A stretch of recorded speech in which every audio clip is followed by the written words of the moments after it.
আসসালামু আলাইকুম গাইস, আশা করি সবাই ভালো আছেন। অনেকদিন পরে নিজের পুষ্কির মধ্যে মাছ মারাতে আইছি। অনেক বড় বড় মাছ পেয়েছি। সাথে থাকুন, ভিডিওটি শেষ পর্যন্ত দেখুন। আসসালামু আলাইকুম গাইস, আশা করি সবাই ভালো আছেন। অনেকদিন পরে নিজের পুষ্কির মধ্যে মাছ মারার ইচ্ছে হয়েছে।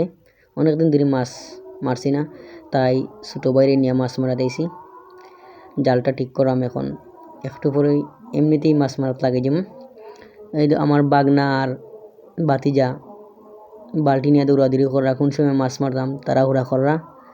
এখন আমি আমার ছোটো বাইরে লিয়া জাল লইয়া নামে যাবো। জাল লইয়া টান দিছি, দেখি ভাগ্যত কি মিলে।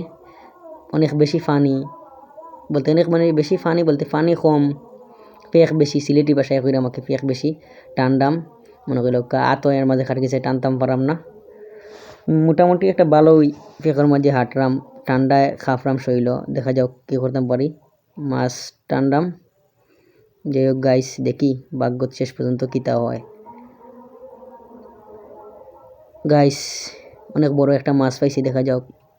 অনেক বড় এক তেলাপিয়া, সারা পুষ্কুনি দৌড়ে একটা তেলাপিয়াও ধরছি। এখন আমার ভাই ওখানে মাগুর ধরিতাম, বললাম না না আমি মাগুর ধরি। তাই একটা বড় মাগুর দেখাইলাম আপনারা। আমার আম্মায় মাথা দিয়া দেখরা আর বাগনা ভাঙি নিতে উইল দিরা দেওয়ার লাগানো। ও আমার একটা বাগনা শেষ পর্যন্ত আখতা দিকে আমার বাগনা এখন আমিস তো, তাই আমার বাগনারে ফাড়া তুলিয়ে দিলাইছি। ফাড়া তুলিয়ে দেওয়ার পরে বাগনায় চিন্তা করলাম মাছের লোকের যুদ্ধ ঘোষণা দিলাইছুন। মাছ এখন তোরে দরিয়া টিপাইতে জীবন শেষ করিলা।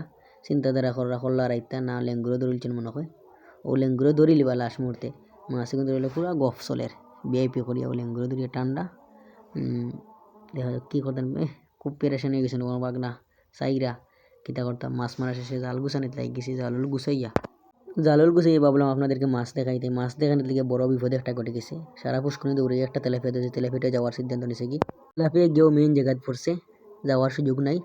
ভিডিওটাও শেষ, মাছ মারাও শেষ। সাথে থাকছেন, ধন্যবাদ সবাইকে।